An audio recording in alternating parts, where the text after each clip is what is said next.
Good morning, Heaven Bound family, and all who may be watching. This is Pastor Larry with a moment in the Word on this Sunday morning, May the 16th. And I hope that you're getting ready to go and worship the Lord in His house today. We're down to the ninth parable. We're in chapter 20. It's been called the Vineyard parable, or the laborers in the vineyard. And we find it in chapter 20 of verses 1 through 16 of chapter 20. Now then, let's back up to verse 27 of chapter 19 and notice the motive for the setting for the parable. Here in verse 27 it says, "Then answered Peter and said unto him, Behold, we have forsaken all and followed thee. What shall we have therefore?" Jesus doesn't rebuke Peter for asking that. Matter of fact, he promises them that ye also shall sit upon 12 thrones, judging the 12 tribes of Israel.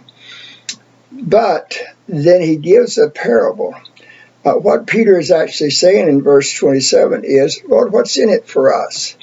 Which is a hireling spirit. Let's read the parable. Let's read the parable, and then we will notice the purpose of it.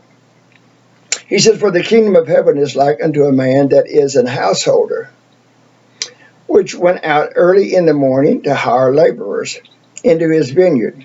Now then, the man here, of course, is Christ, and the vineyard is the field of service for serving Christ. And when he had agreed with the laborers for a penny a day, he sent them into his vineyard.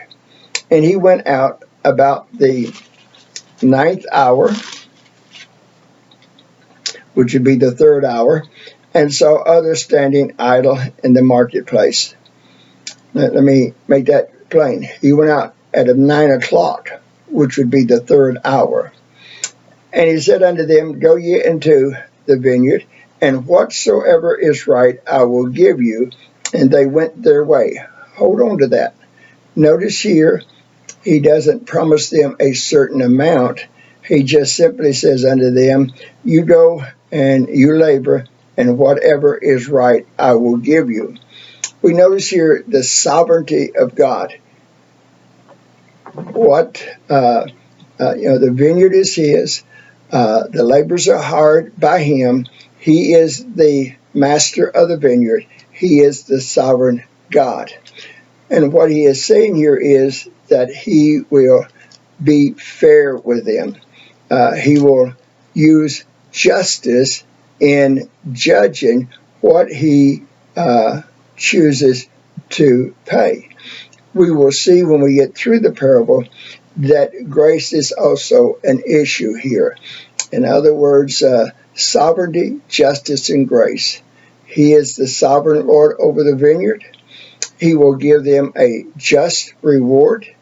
And if he chooses to add grace, he is at liberty to do that because he is sovereign and because the vineyard is his. Now then, again, he went out about the 6th hour, that would be at noon, and the 9th hour, that would be 3 o'clock in the afternoon, and did likewise. And then about the 11th hour, which would be 5 o'clock, he went out, and he found others standing idle, and he said unto them, Why stand ye here all day idle?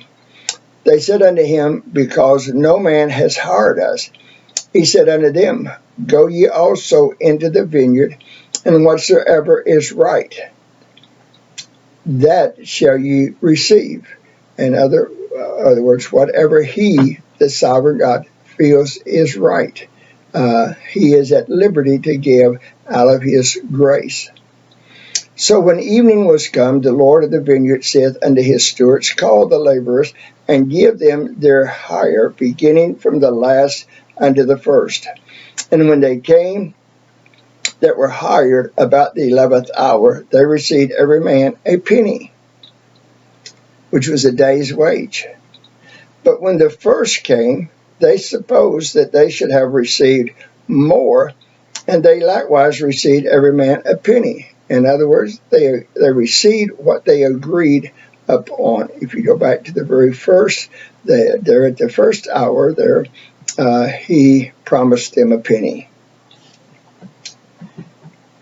And when they had received it, they murmured against the good man of the house, saying, These last have wrought but 1 hour, and thou hast made them equal unto us, which have borne the burden and heat of the day. But he answered one of them and said, Friend, I do thee no wrong. Did not thou agree with me for a penny? Take that thine is, and go thy way. I will give unto this last even as unto thee. Is it not lawful for me to do what I will with mine own? Is thine eye evil because I am good? So the last shall be first, and the first last, for many be called, but few chosen. What is the lesson of the parable there? The lesson is this, is not how long we're in the service.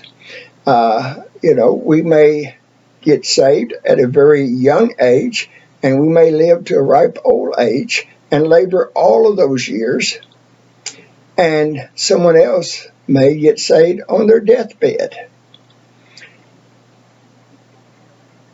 When it comes time for rewards, God is at liberty to give us whatever he chooses to give us based upon his justice and his grace.